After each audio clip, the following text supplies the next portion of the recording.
The Chicago Digital Accessibility and Inclusive Design Meetup presents Designing Accessible Sign-Up Forms with Michellanne Li. All right. Hey, y'all. My name is Michellanne Li, and tonight I'm going to be talking to you about designing accessible sign-up forms. All right, so I know it's late. It's the last talk of the night, and it's cold and dark outside, so y'all might be wondering, who is this chick I have to listen to for the next 15 minutes? I'm a designer, a developer, and an accessibility crusader. Inserted myself into a scene from Monty Python and the Holy Grail. This is my husband. He lost his right leg in a motorcycle accident, so he wears a prosthetic. And accessibility is something that we always factor in when making travel plans. We were recently looking to plan a trip with some friends who have children. So I visited a travel website that specializes in kid-friendly property rentals.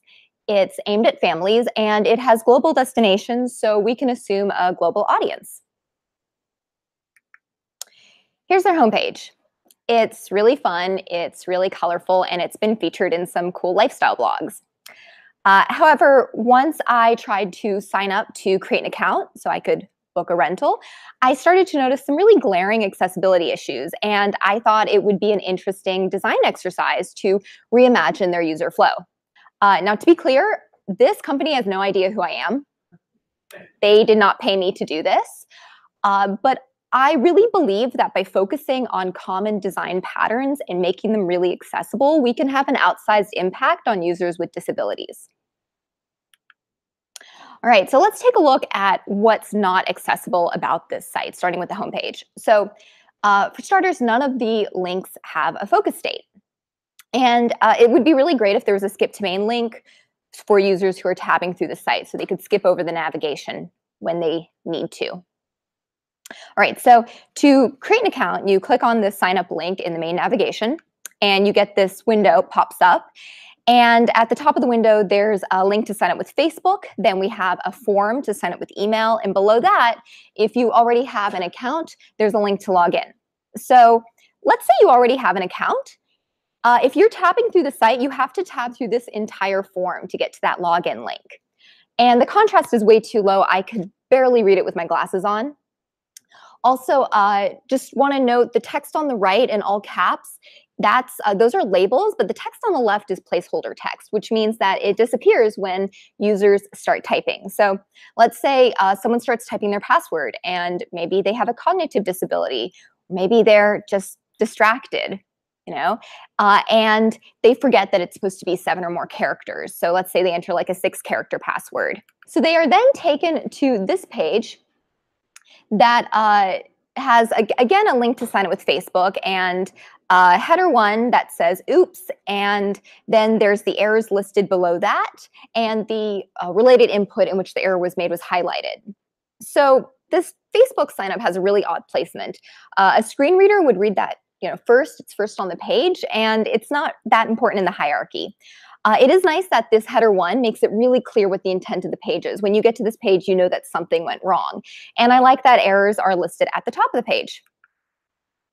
However, it would be really nice if the errors linked to the related inputs, especially if this was a very long form and you would have to do a lot of scrolling or searching to find where you made the mistake. And the error text contrast is way too low. This is red on pink. It's very difficult to read. All right, so let's say you get this form corrected, you submit it, you are then taken back to the home page, and there's this blue bar at the top of the page that has a link to encourage you to update your details. And at this point, it's really not clear whether you've successfully signed up. This blue bar is easy to overlook. I honestly overlooked it when I was signing up. And the text contrast within this blue bar is too low. So this is kind of like that metaphor you sometimes hear in the accessibility community of taking someone out on a date and leaving them in a field. We don't know how we got here or where to go next.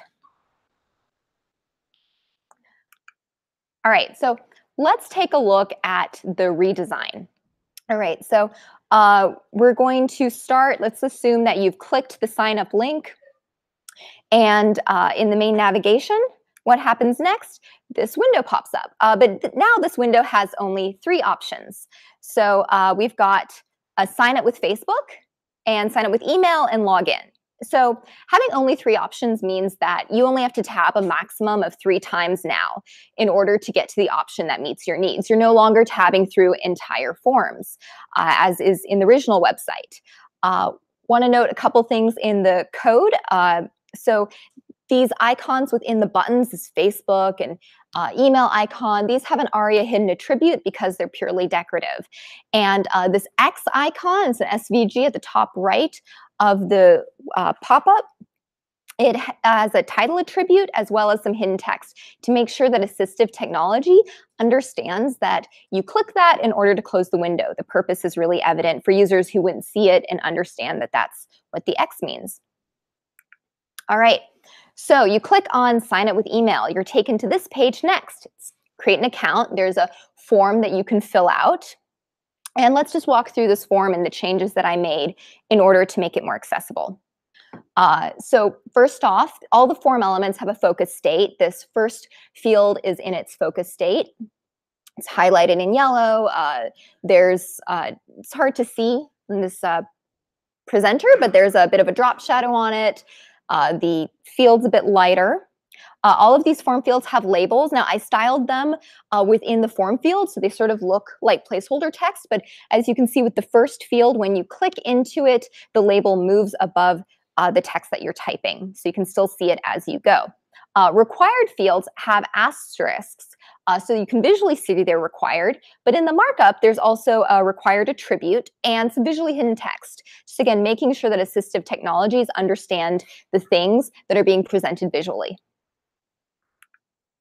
All right, so if we move down to the password fields, third from the top, there is a little link that says show on the right, and you can click that to reveal the password. So this is great for users with cognitive disabilities, users with maybe some mobility issues who are having trouble entering their password as intended, or people who are just, busy. I think we've all forgotten our password.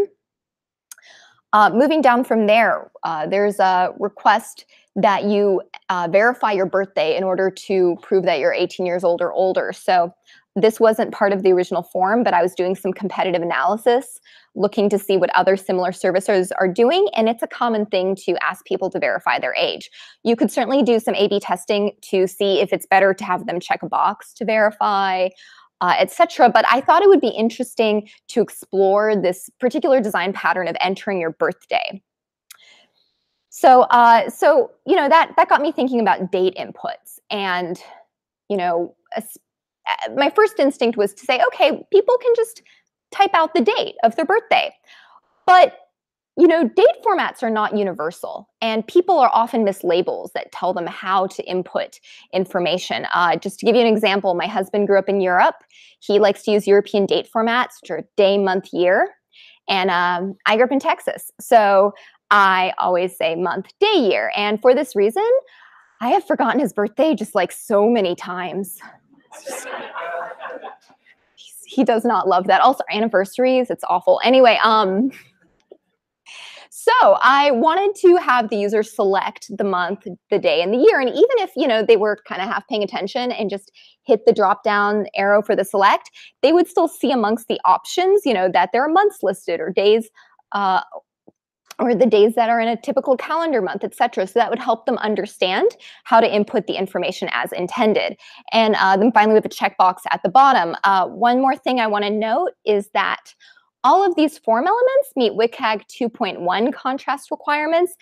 This is not specified by Section 508, which is currently tied to WCAG 2.0, but I think it's a really great new addition to WCAG 2.1 because it says that for non-text content that's really essential to understanding the meaning of the page, you want to meet minimum contrast requirements. So it's really visible and easy to see.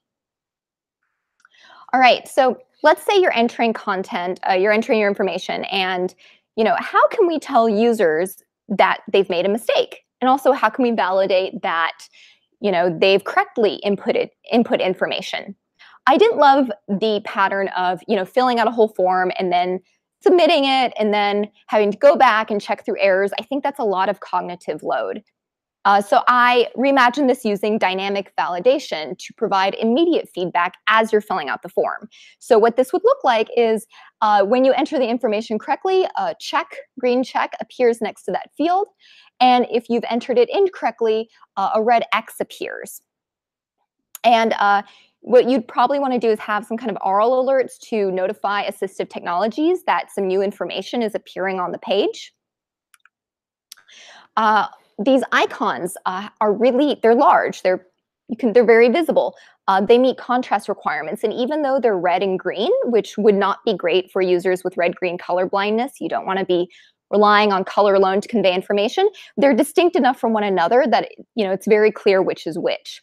And also, we have the error messages appearing right next to the fields in question. So you can get immediate feedback right there that helps you understand how to correct the error. You're not searching for where the field is and you've got the errors on the top. All right, so let's say you get this all corrected, everything's great, you submit it, and then you're taken to the success confirmation page. And it says success at the top. So you know that you have signed up for this service.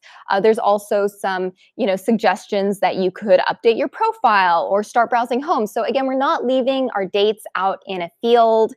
They don't know where to go. We got them home on time within curfew and gave them our phone number. All right. So I just want to note that all of these considerations follow best practices, but you absolutely want to be testing your work with users with disabilities. That is the best way to validate if it is truly accessible. And I have a question slide, but feel free to reach out to me. I'd love to hear from any of y'all.